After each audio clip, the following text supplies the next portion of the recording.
Hello guys, welcome to Unicorn Princess Tarot. So ito yung reading natin for Fire Sign, Aries, Leo, Sagittarius.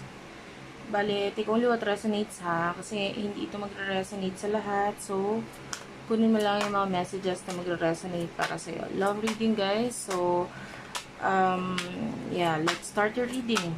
By the way, kung gusto mo magpa-personal reading, kung may maaabutan ka pa, limited lang yung offer sa ngayon. And naka-promo pa siya. Unipree. Yan yung i-search mo sa TikTok. TikTok shop. Unipree. Ayan. May ma-avail ka dyan mga bracelet na may kasama siyang tarot reading, astrological reading, or palm reading. Mamimili ka kung ano yung gusto mo. And at least 3 questions.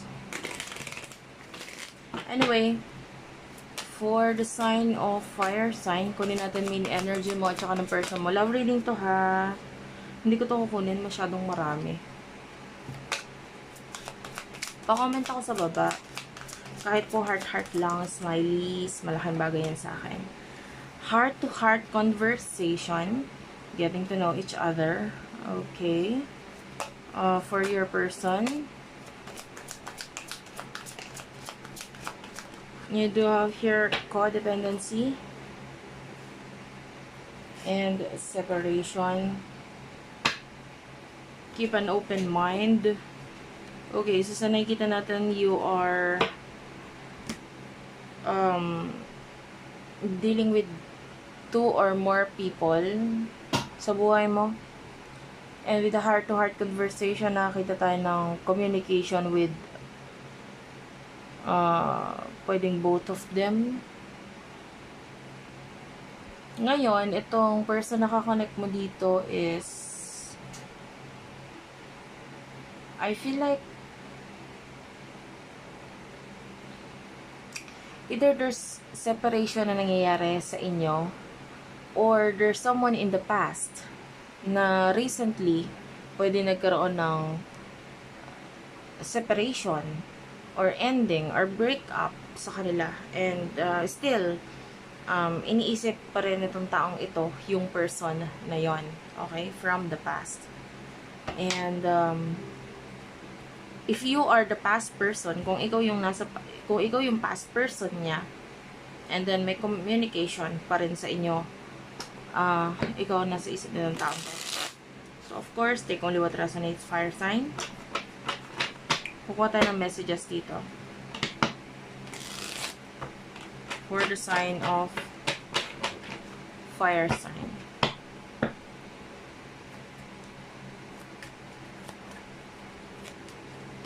Okay, for the sign of fire sign,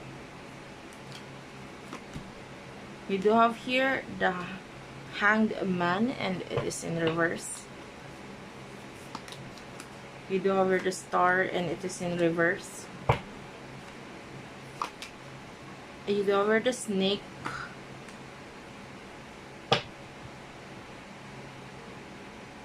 Okay.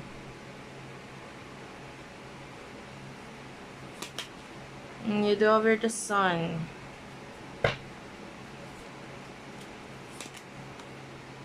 Miss na kita. And or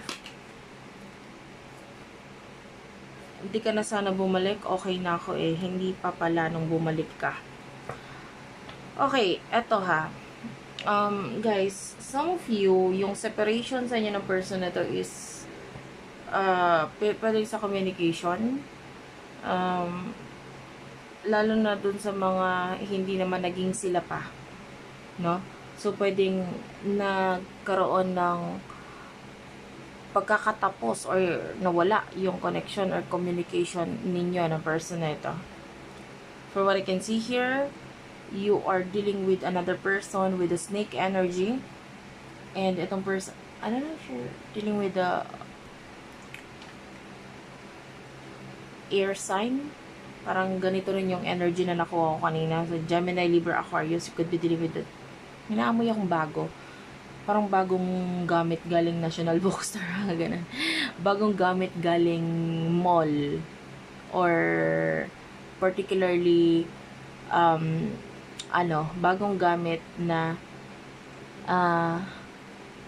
may, alam mo yung mga makikita sa National Bookstore, not necessarily National Bookstore yung pinagbilhan, pero might be gamit siya na school supplies, yan, or office supplies, you know what I mean. Anyway, this could be a reading if that is you. Kung may mga binili ka or kasalukuyang binibili na school supplies or office supplies. Balik tayo sa reading. So, nakikita natin na hindi ka na interesado dito sa isang, remember like what I told you, dalawa yung kakonect mo, and then maybe yung isa doon ay hindi ka na interesado, ayaw mo na sa kanya. Parang nararamdaman mo yung feeling na parang desperada, or maybe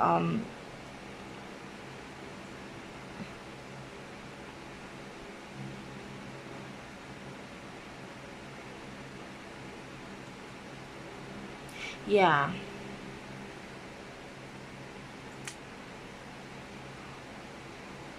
And I feel like there's a lot of toxicity. And you do have your, naiipit ako sa sitwasyon. Hindi ko alam ang gagawin. So, might be yung energy mo is that pwedeng there's separation na nangyayari sa inyo, and maybe it is your fault, kasalanan mo, or nasa side mo yung dahilan kung bakit nagkakaroon ng disconnection sa inyo ng taong ito. Okay, and you are the past person, definitely, at ikaw ang nasa isip ng taong to. And so, nakikita natin, it could be dealing with your soulmate, nakakita ng soulmate energy, twin flame, maybe even twin flame with the chemistry at the bottom of the deck. And soulmate or twin flame. So, ikaw naman, there's this feeling na parang, na unti-unti ka nang nahuhumaling doon sa isang person na yon. Pero kino-consider mo yung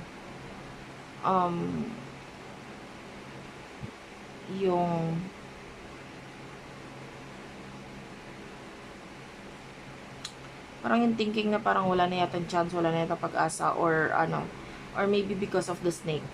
Clarify nga natin tong snake. What's with the snake? I want to clarify. Gusto kong kunin yung energy ng snake. Yeah, you do have your union is near. Tell me more. Clarity, malinaw na ang lahat. And you do have your chismis, marites, Mars at the bottom of the deck. Justice card. Some of you could be married or already in a relationship, and then itong person na to is pwedeng lumalabas siya as querida or kabet, babae man or lalaki.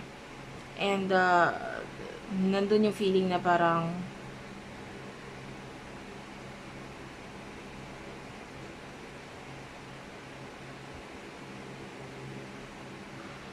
the snake is showing us someone na talagang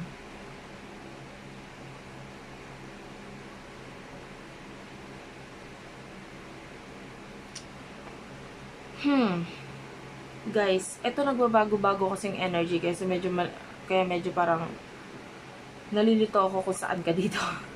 So bahala ka na ilagay ang sarili mo sa sitwasyon. Eto ha. Some of you you could be in a spiritual connection dito kay codependency or this person. Pwede mo spiritual na connection kayo. Ngayon, and ito yung story. The way I see this is that pwedeng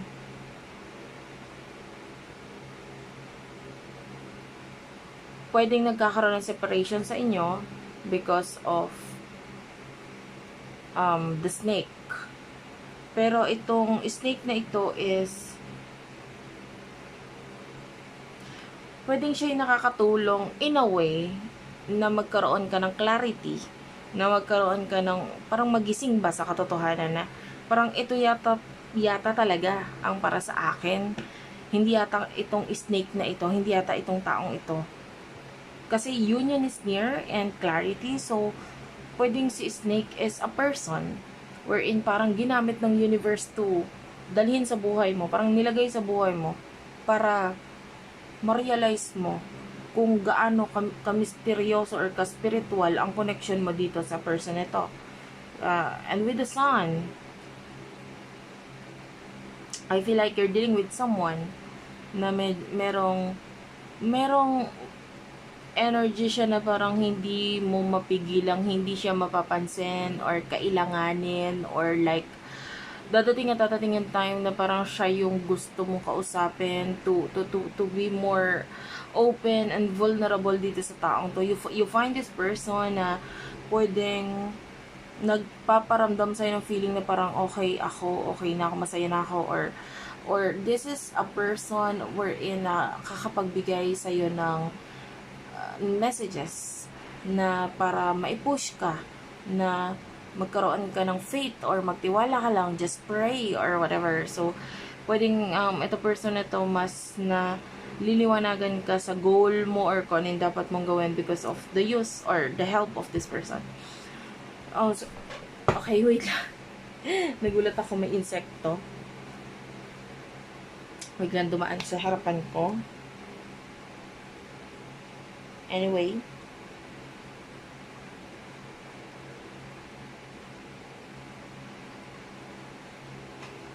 Okay.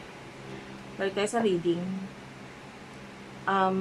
So, ang nakalagay dito, di ka na sana bumalik, okay na ako, hindi pa pala nung bumalik ka. So, I feel like, kung nagkaroon ng communication, it's like parang saglit na communication lang. It's like,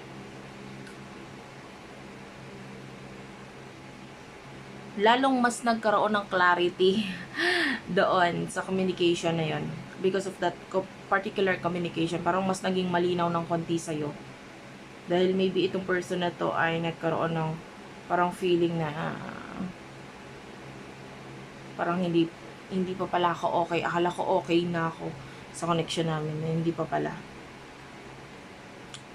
And pwedeng dumating din sa point mo na akala mo hindi mo na siya gusto or hindi ka na interesado or ayaw mo na sa kanya. But then, nung nagkaroon ng communication, it's like, boom. Nagkaroon ng epiphany. Nagkaroon ng pag-iisip na, ay, wait, meron pa pala. Akala ko wala na. Ganun. Anyway, tell me more. Tell me more. Messages for you, fire sign. You do have your sarili ko muna.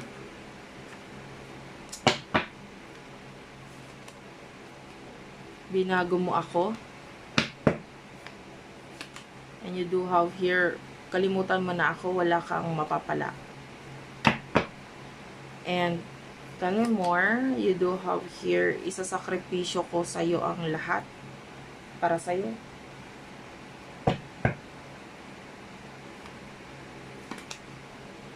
Mahal kita sobra. And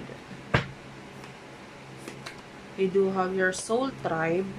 Yeah, this could be your soulmate. This could be your soul tribe. Pag sinabi natin soul tribe, it's someone in the past life, in your past life.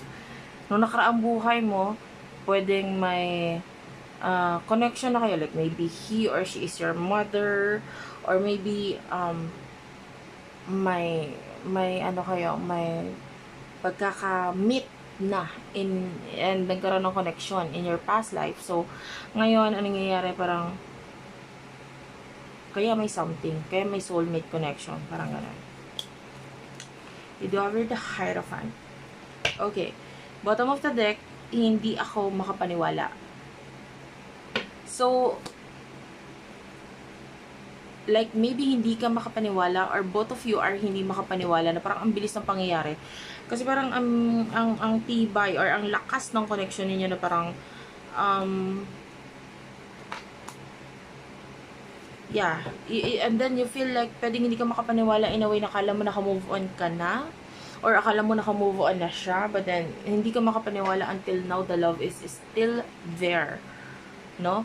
Na-realize mo, nandun pa pala yung love, andun pa pala yung emotions ko, namin sa isa't isa. And you do have your self-love. So, you're trying to focus on yourself. You're trying to focus and let go of this person. Tinatry mo mag-heal. And maybe the snake is someone na hindi mo basta-basta pwedeng alisin sa buhay mo for whatever reason. Like,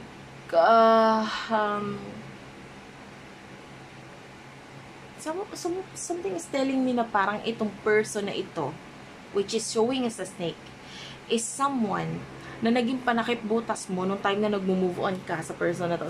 So like, pwedeng dumating itong person na ito, which is the snake, sa buhay mo, nang mabilisan lang din, tapos wala ka ng choice.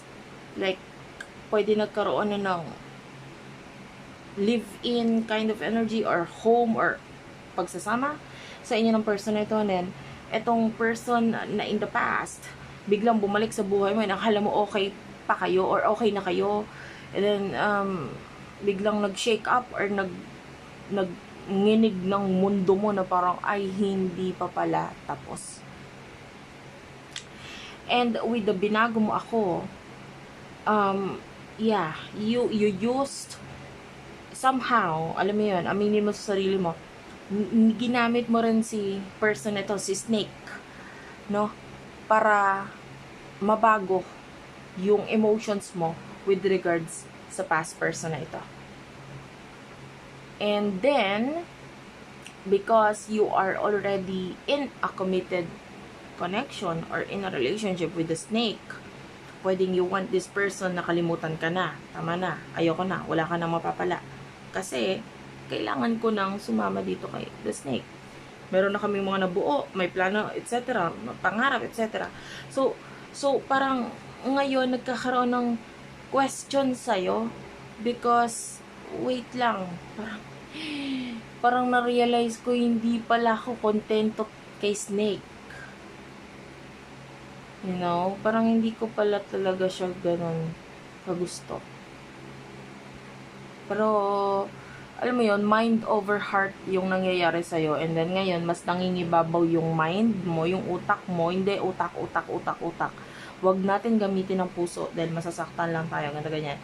And then, you do have your isasakripisyo ko ang lahat. So, this person in the past is willing to sacrifice everything for you. Sobra pa sa inaakala mo ang kayang isakripisyo. If you feel like ito lang ang isasakripisyo niya, hindi, sobra pa dun. Higit pa sa akala mo ang isasacrifice niya para sa'yo.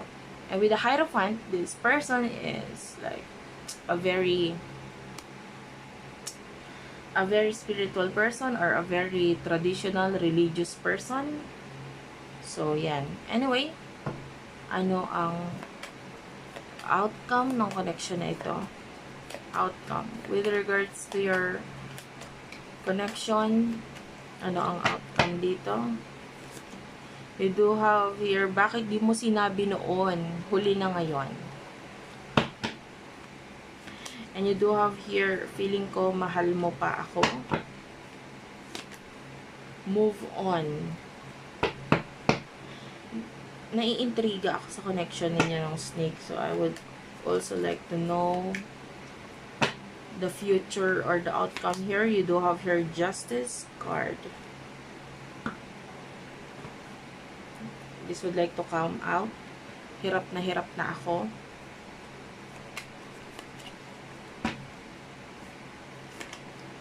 Please take me incomplete. And then one last card. You do have here game over and the end.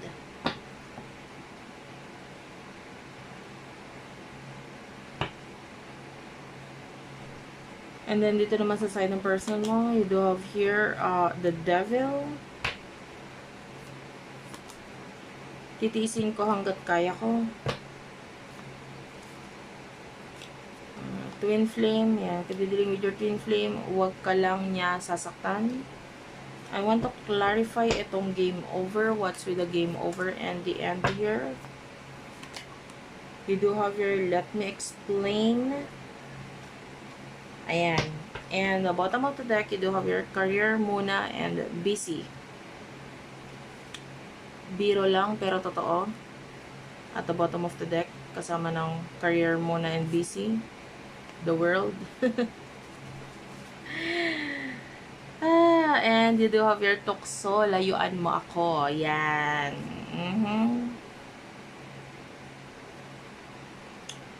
What is this message? Parang gusto pa rin. Dinadaan ko lang sa tawa, pero ang totoo, nasasaktan ako. Okay. Yeah. In the future, I feel like you're fooling yourself. Yung nakikita natin dito, biro lang, pero totoo. The biro lang is like you talking to yourself na parang, hoy, mag-move on ka na. Diba? Move on, move on, move on. Ito nilalagay mo sa isip mo in the future eh. Move on, move mo. Ayoko na, move on na ako. Dito na ako kay The Snake. Justice card for some of you, you're married or in a relationship with this person. So, you know, parang ayaw mo na mag-explain. So, para walang explanation, sige na lang, oo na lang, doon na lang ako kay Snake. Ayoko na mag-explain. And you do have here, please take me. So, incomplete is here. So, some of you, pwedeng, something dito sa person na to ang kumukumpleto sa'yo. So, maybe, I don't know, nakakita tayo ng children, bata, anak, ganun. So, maybe may kinalaman doon. Or kung hindi man, maybe napipilitan ka kasi ikino-consider mo yung emotion ng the snake, which is the other person. The third person. And, although sabihin na natin, sige, twin flame mo tong isang to, itong person na to, may soul tribe. Pero nandun yung titiisin ko hanggat kaya ko. So, nakikita natin yung pagpaparaya nitong taong ito sa relasyon nyo ng person na ito, nakakonect mo. And you do have your wag ka lang niya sasaktan. So, basta wag ka lang niya sasaktan. You do have your the devil. And this is showing to me as nakikita mong mali or makikita hanggang in the future nakikita mong mali or hindi pwede yung connection because you know the devil is like baka may masabi yung iba, baka ganto ganyan, maraming baka eh. And you do have your game over. So dito sa connection ninyo ng person na ito, I feel like you lost. ikaw ang nawalan in a way na napunta ka sa taong hindi mo akalain na magiging dahilan para hindi ka pala tuluyang magkaroon ng masayang happy ever after. Diba? Kasi akala mo yung taong ito makakapagpasaya sa'yo. Itong person, itong new person, which is the snake, pero hindi pala siya. Na marirealize mo. And you do have your feeling ko, mahal mo pa ako. And in the future, there's still this feeling na may emotions pa rin itong kayong dalawa sa isa't isa. But mahirap kasi there's another person. And one last card, guys. You do have here, humanap man ng iba, ikaw pa din. So, this is you na although nandito ka kay Snake or the third person, nakikita natin na nandun pa rin yung siya pa rin ang mahal mo, siya pa rin ang gusto mo, past person, kahit nandito ka kay Snake na ito. Or, the Snake is hindi naman literal kasi hindi maganda yung connection mo with that person, but rather alam mo sa sarili mo, niloloko mo lang yung sarili mo. This is you with the evil clown. You're showing us the clown. You are someone na hindi nagiging honest sa sarili mo at sa taong nasa harap mo. And you're just enjoying everything in life. Pero, kunwari lang. Kasi mapapakita mo na masaya ka, ipapakita mo na okay ka lang, pero deep inside, you're not. Hindi ka masaya.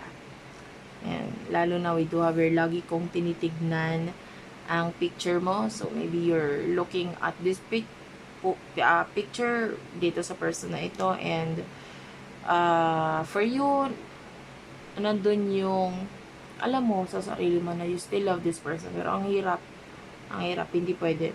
Yun nga mas nauuna sa'yo. Or mas nagdidikta sa'yo ngayon is yung utak mo. Ayan there's obsession na nakikita natin. But anyway, what is the advice? What is the advice for you? Fire sign, ano ang advice para sa'yo? Chatmate, textmate, online dating. So, if you want to talk to this person, if you want to chat, makipag-connect, communicate, do that. Gawin mo yan. Okay? And chatmate, textmate, it's like, you do have your balance, yin and yang, 6996. So, that is a twin flame number. That is, for me, it's a number na nagpapakita ng balance na energy. So, pareho naman ninyo mahal ang isa't isa. And lalo na kung twin flame kayo, you are just the same person. Iisang tao lang din kayo. Or iisang soul lang talaga kayo. So, this person would understand you kung ano man yung sasabihin mo sa kanya. And, yeah, you do have your, nagsinungaling ako. Naniwala ka naman. So, yeah, this is you na hindi ka nagiging totoo sa sarili mo. So, ang advice sa'yo is be mature. Nakakita kasi tayo ng immaturity dito a lot of lollipops, candy. So, hindi ka nagiging mature sa iyong emotion. And, yeah.